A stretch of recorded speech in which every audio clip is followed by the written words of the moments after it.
నంద్యాలలో నంద్యాలలో జరిగిన సంఘటన దారుణాతి దారుణమైన సంఘటన గురించి ఇప్పటి వరకు స్పందించలేదు. ఏంది ఇంత దారుణంగా ఉంది? టీడీపీ సర్కార్ కానీ, లోకేష్ బాబు గారు కానీ, పవన్ కళ్యాణ్ గారు కానీ, నారా చంద్రబాబు నాయుడు గారు కానీ, హోంమంత్రి అనిత మేడం గారు కానీ ఇప్పటి వరకు స్పందించలేదు.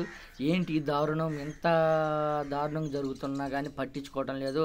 నంద్యాలలో జరిగిన తర్వాత విజయనగరంలో జరిగిన దారుణమైన సంఘటన అని మనం చాలాసార్లు వీడియోలు చేసుకున్నాం. అయితే మొత్తానికి 10 రోజులకి కళ్ళు తెరిచారు. ఏదైతే నారా చంద్రబాబు నాయుడు గారు కానీ, మన హోంమంత్రి అనిత మేడం గారు కానీ మొత్తానికి ఇప్పటికి స్పందించి ఏదైతే నంద్యాలలో జరిగిన సంఘటన, బాలిక చిన్నారి పాప హత్య చేసి డెడ్ బాడీ కానీ కనిపించకుండా చేశారో ఆ కుటుంబానికి ప్రభుత్వం తరపు నుంచి 10 లక్షల ఆర్థిక సాయం అందించారు. అదేవిధంగా అనిత మేడం గారు మాట్లాడుతూ ఏదైతే విజయనగరంలో జరిగిన సంఘటనకి, నంద్యాలలో జరిగిన సంఘటనకి ప్రత్యేక కోర్టులు ఏర్పాటు చేస్తామో, ఇలాంటి సంఘటనలు మరో చోట జరగకుండా కఠిన చర్యలు తీసుకుంటాము అనే విధంగా పాపం ప్రెస్ మీట్ పెట్టారు.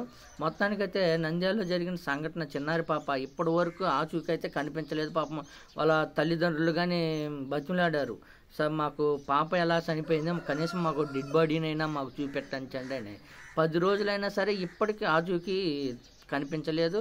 పైపెచ్చు పాపం వాళ్ళ బాధ తట్టుకోలేని బాధ తల్లిదండ్రులు పవన్ కళ్యాణ్ గారు కానీ, లోకేష్ బాబు గారు కానీ, నారా చంద్రబాబు నాయుడు గారు కానీ బతిలాడు, సార్ మిమ్మల్ని నమ్ముకున్నాం సార్, మీరే మమ్మల్ని ఏడొక్కడ రక్షించాలి సార్, మా పాపని చనిపోయింది, కనీసం డెడ్ బాడీ అయినా సరే మాకు అందజేయండి సార్ అని బతిలాడు. కానీ ఇప్పటికీ 10 రోజులకి డెడ్ బాడీ ఆచూకీ కానీ కనిపెట్టలేపారు. దీంట్లో అయితే పోలీస్ వ్యవస్థ, టీడీపీ సర్కారు ఫెయిల్ అయిపోయినాయనే చెప్పుకోవచ్చు మొత్తానికైతే. ఎందుకంటే 10 రోజులైనా సరే ఒక చిన్నారి పాప ఆచూకీ కనిపెట్టలేపారంటే ఎంత టెక్నాలజీ ఉంది, అయినా కానీ కనిపెట్టలేపారనుకో అది అంతు చిక్కని రహస్యం అని చెప్పుకోవచ్చు.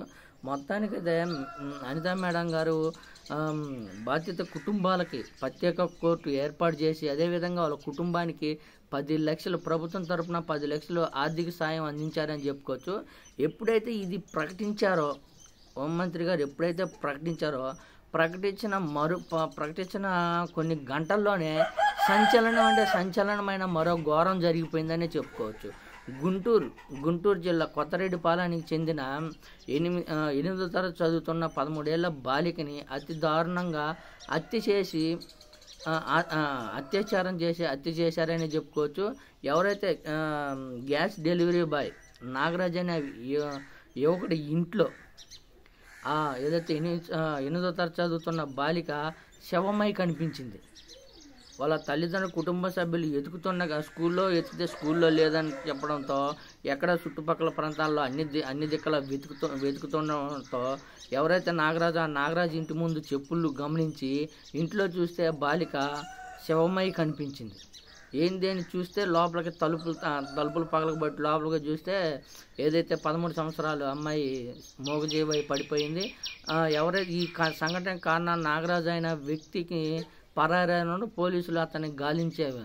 ఎప్పుడైతే పాపం హోంమంత్రి అనిత గారు నంద్యాల కుటుంబానికి 10 లక్షల ఆర్థిక సాయం అందించి, అదేవిధంగా ప్రత్యేక కోర్టు ఏర్పాటు చేసిన కొన్ని గంటల్లోనే దారుణాతి దారుణమైన సంఘటన జరిగిందని చెప్పుకోవచ్చు. ఎందుకంటే ఇవి 10 రోజులు నంద్యాలలో జరిగిన 10 రోజులైన తర్వాత స్పందించింది. అదే 1-2 రోజుల్లో స్పందించుంటే ఈ సంఘటనలు జరగకుండా ఉండేయని చాలామంది అభిప్రాయం అనే చెప్పుకోవచ్చు. మొత్తానికి పాపము ఇలాంటి దారుణమైన సంఘటనలను చూస్తుంటే చాలా బాధ అనిపిస్తుందనే చెప్పుకోవచ్చు.